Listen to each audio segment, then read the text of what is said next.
Welcome to our 4th episode and hello to our online viewers who are watching us live sa atin pong streaming on Facebook page and YouTube channel Gyro Lazareo Live. Ngayon, adventure naman po ang ating pagsasamahan as we take on the journey to San Ambrose Biodiversity Farm. I am your newest weekend buddy and welcome to MOE Tonight.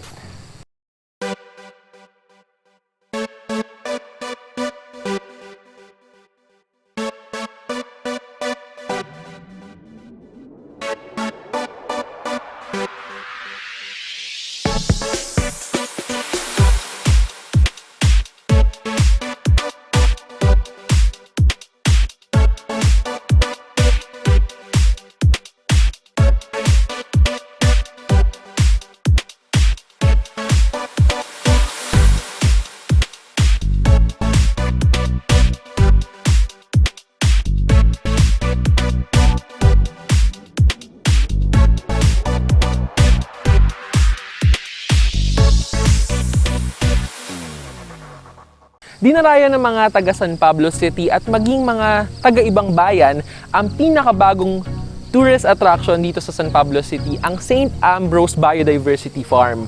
At ang best time dito na pumunta is about 6 o'clock, mga ganyan, dahil kami ng aming team, maaga pa lang nandito na kami to experience the morning breeze, etong view dito na wala pang masyadong sikat ng araw.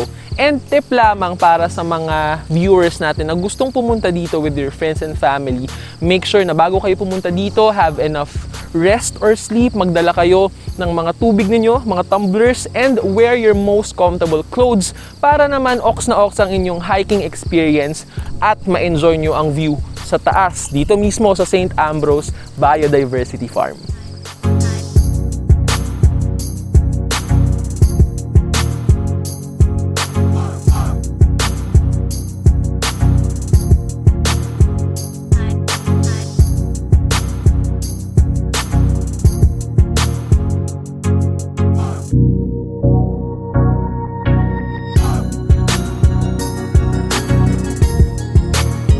Guys, we are done with the first half, but it's still a long way up there sa pinaka mataas na point dito sa San Ambrose Biodiversity Farm.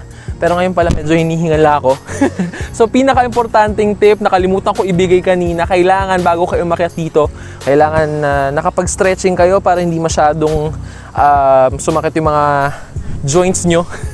Dahil medyo mataas din siya, but kayang-kaya nyo to. And samahan pa ng bonding at kwentuhan with your friends and family. Let's go!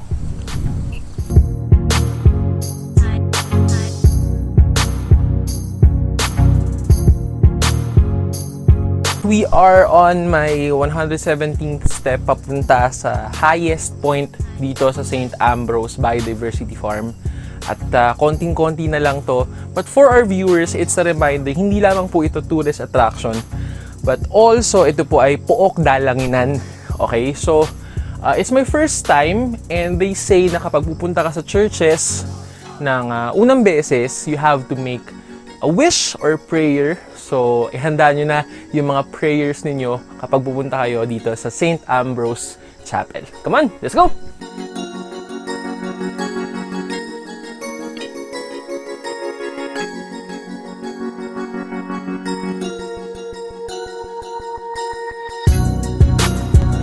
Wow! After 183 steps, I'm finally here, guys. Sobrang ganda dito sa St. Ambrose Chapel. Sobrang worth it yung ilang steps mo. 183 steps. From the first step, hindi pa kasama yung paglalakad nyo from the parking area. It's all worth it.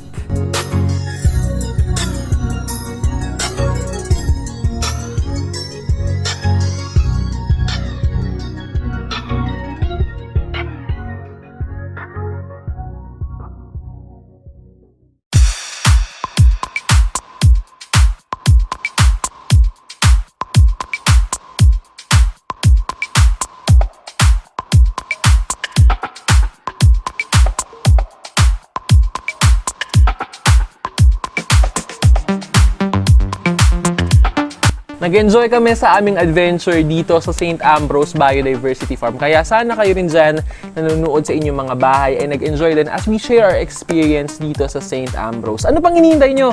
Magplano na kasama ang kaibigan, tropa at pamilya at bisitahin na ang St. Ambrose Biodiversity Farm.